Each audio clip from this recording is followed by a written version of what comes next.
Hello guys, good morning সবাইকে। Welcome to football দুনিয়া। আরও তো ভিডিওতে সবাইকে স্বাগত। তো ভিডিওটা শুরু করার আগে সমস্ত ইস্ট বেঙ্গলি বন্ধুদেরকে হ্যাপি ইস্ট বেঙ্গল ডে। 105 বছরের ইতিহাস, লড়াইয়ের ইতিহাস, মাটি কামড়ে পড়ে থাকার ইতিহাস এবং একটা গর্বের ইতিহাস। সবাইকে ইস্ট বেঙ্গল দিবসের অনেক অনেক শুভেচ্ছা।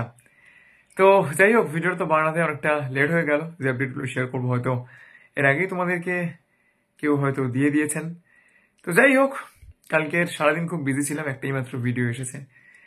তো ব্যাপারটা হচ্ছে কি, বেশ কয়েকদিন আগে তোমাদেরকে একটা শর্ট ভিডিওতে অর্থাৎ শর্টসে একটা কথা বলেছিলাম যে সালটা 2020, কোভিড আসার ঠিক আগের টাইম।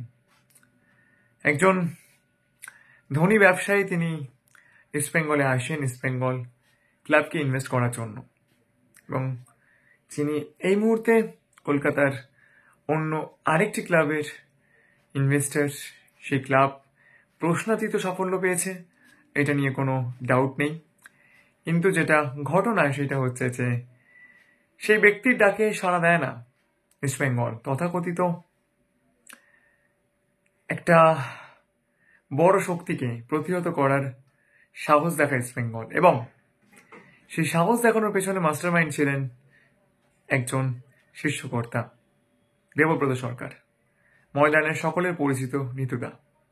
আজকের ইস্ট বেঙ্গল দিবসের সকালে তার একটা নিউজ বেরিয়েছে, এবং সেইখানে তিনি একটা কথা বলেছেন যে তিনি বেঁচে থাকতে কোনোদিন ইস্ট বেঙ্গল ক্লাবকে বিক্রি হতে দেবেন না। আমার ঠিক মনে পড়ে গেল 3 মাস আগে বানানো আমার সেই শর্টসটার কথা, যখন আমি বলেছিলাম যে সেই ধনী ব্যবসায়ের ডাকে ইস্ট বেঙ্গল সাড়া দেয় না। তখন অনেকেই দেখেছিলাম কমেন্ট করেছিলেন, বিশেষ করে ইস্ট বেঙ্গল সাপোর্টার্সরা কমেন্ট করেছিলেন যে এরকম ঘটনা কখনো ঘটেনি। কিন্তু এরকম ঘটনা সত্যিই ঘটেছিল। এই গার্ডসটা কিন্তু ইস্ট বেঙ্গল ক্লাব দেখাতে পেরেছিল, বেঁচে থাকতে কোনোদিন ক্লাবকে বিক্রি করব না। যাই হোক, একটা গুরুত্বপূর্ণ আপডেট তোমাদের সঙ্গে শেয়ার করি, ট্রান্সফার আপডেট। অনেকদিন থেকেই বলছি রাহুল কেপি, তার ব্যাপারে ইস্ট বেঙ্গল কতটা এগোলো। কালকে রাত্রে আমার কাছে যতটা খবর আসে তার রেসপেক্টে তোমাদেরকে বলতে পারি, ডিল ডান হয়ে গিয়েছে। এটা বলছি না ডিল ডান এখনো পর্যন্ত হয়নি, কিন্তু অনেকটা পজিটিভ।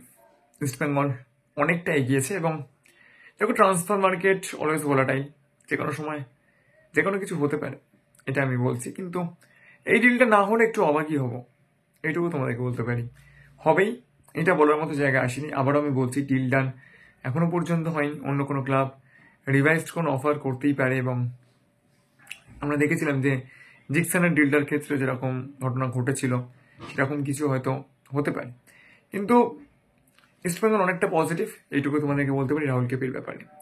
তো যাই হোক, চলো ভিডিওটা এই পর্যন্ত ছিল। ভিডিওটা শেষ করে রেখে তোমাদেরকে একটা ইনফরমেশন দিয়ে রাখছি, আমাদের হোয়াটসঅ্যাপ গ্রুপ কিন্তু আজ থেকে খোলা হয়েছে। সেখানে কীরকমভাবে জয়েন করতে হবে ফার্স্ট কমেন্টে আমি পিন করে দেবো সমস্ত প্রসিডিওর, সেটা তোমরা চেক করে দিতে পারো। তো চলো এখন কথা এই পর্যন্ত দেখা হচ্ছে পরের ভিডিওতে।